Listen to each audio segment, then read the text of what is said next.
Good day my friend, on today's video I will show you how to replace or remove the radiator on our car. You are right now on the largest Mercedes W124 channel that exists. I'm Hervé and I will show it to you.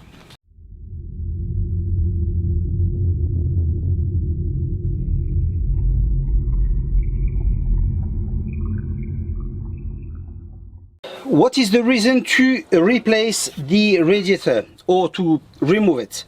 Well, in my case, it's a bit odd. This car overheats. So, you must have seen in a previous video, I've completely flushed the system, I've cleaned it, I've replaced the coolant, but the problem still persists. So, we had a problem as well with the pump, the water pump, which has been replaced. In case I've replaced as well the thermostat. In case I've replaced as well the sensor, but still it still overheats. So I just don't know why. So the only reason I think it overheats is because the radiator is dirty. So if the radiator is dirty over the years, the water or the liquid won't go through as it should go, and then obviously in certain cases the car may overheat, because that car, for instance, on motorway, stuff like that, it's fine. It's just on in town, for instance, or when we go very slowly, that it overheat. Okay, so because I've got a spare radiator, I'm gonna remove this one and I'm gonna place the other one in. Okay, so I will show you what we're gonna do, and of course I will give you the part number. We will start by flushing the liquid that's inside. So you will notice that on your radiator you've got a hose at the bottom and one at the top. So we're gonna unscrew the one at the bottom and we're gonna remove the liquid. Okay, obviously you place something under the car for it to not to go all over the place. Okay, so let's do that now. The hose has been disconnected and I'm recovering the liquid. Now I'm gonna disconnect the second one that's on top. Okay, so same thing, we loosen here and we take it off. What I'm showing you now is on the 300 diesel. If your car is different, if you got, for instance, a petrol engine, or if you got a 200D where you will have way more space here, that will be slightly different, but overall it will be the same. Okay, now of course when you do this, do it on a cold car, much better, so like that you don't burn yourself. Now we will remove the inside part of the fan.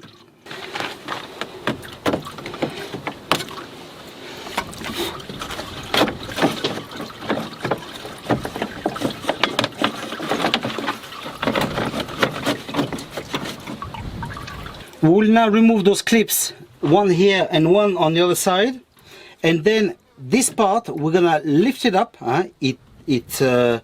It's clipped here and as well at the bottom. So basically we lift it up and push it inside as well. Okay, because basically we don't need to remove this, we just need to remove the radiator. Okay, so I will do that, and after that I will remove the piping that's here. There's two.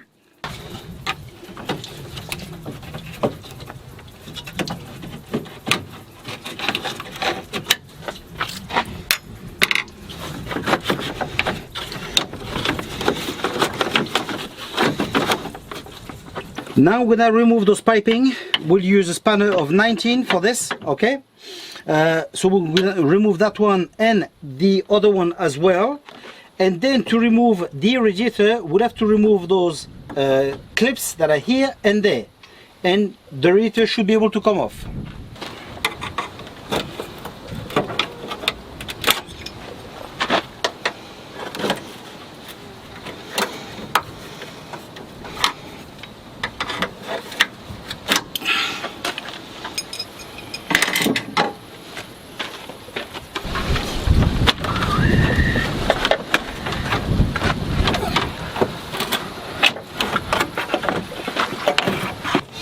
I've got a bit of a bad luck. I thought that radiator was the same, but in fact, as you can see, it's a bit bigger. The couplings are exactly the same, but it's larger. This one is coming from a 300 turbo diesel, and this one from a 300 diesel. So the turbo diesel is a bit larger. So anyway, what I would do, I place a hose inside and I open the water.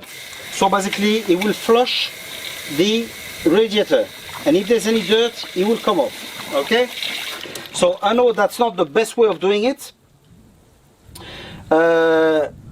It's a quick way of doing it. Okay, the better way would be to place some acid inside so it dissolves everything inside and then rinse it. But sadly I need to mount the car now, so I will do it that way. Quite a bit of dirt came out, so that's a good sign. So obviously I turn it from time to time and I place the hose, etc., just to make sure that it moves inside, and whatever dirt is coming off. What do you want, you? Hey, hello. So I will do it that way, and then when I feel it's clean enough, then I will mount it.